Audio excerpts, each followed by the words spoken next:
Mike, let's talk about your team. You've seen the predictions. I mean, everybody's putting them out on the internet, newspaper, TV, radio. And the predictions for the Nuggets, not all that flattering. The win total isn't that great. Convince us why all these people are wrong and your win total is going to be greater than Vegas says 26.5. Well, first of all, I love it. I use it as motivation. You know, it's everybody is doubting us, picking us to be 15th or 14th in the Western Conference.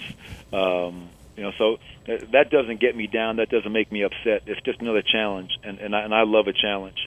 And the reason it gets me excited is because the people who are making those predictions, Les and Woody, they don't know the players in our locker room. And I wasn't here last year or the year before, but I've heard from so many people that have been covering this team that there's a different vibe.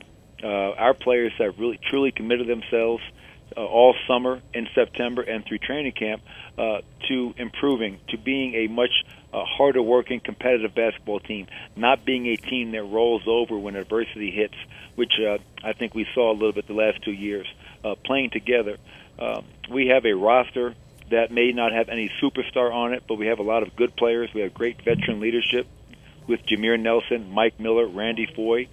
We have a bunch of players that have experienced playoff success, know what it takes to get back to the playoffs. So people can doubt us. People can pick us to be last place.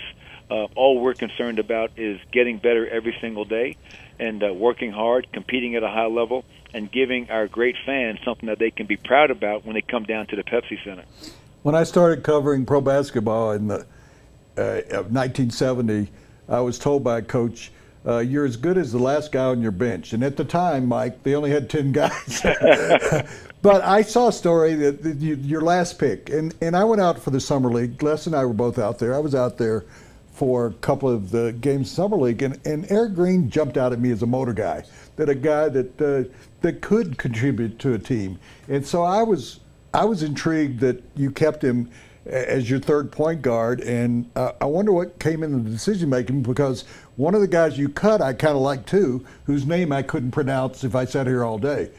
So that's your last guy for the moment. Right. What do you think you're going to get out of a third point guard? Well, to your earlier point, Woody, I think the great thing we have here is I think we have a lot of depth. We have a lot of guys that can compete for minutes at every spot, you know. But the decision to keep Eric Green, and it basically came down to Eric Green or Nick Johnson, and you mentioned it, you know, the pace at which Eric Green plays, which is a pace that we'd like to play at. He pushes, he attacks, he has the ability to score the basketball. Obviously, he led the country in scoring when he was at Virginia Tech. He's getting a lot more comfortable running his team and being a facilitator and a playmaker, but also the intangibles.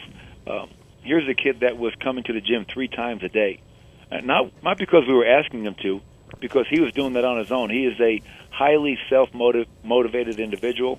He's a young man who knows that he is going to have to work extremely hard to win an NBA spot, which he's just done, and he kind of fits the culture that we're trying to create here. And you know, we feel very fortunate to have Eric, and you know, he went out and he won that battle.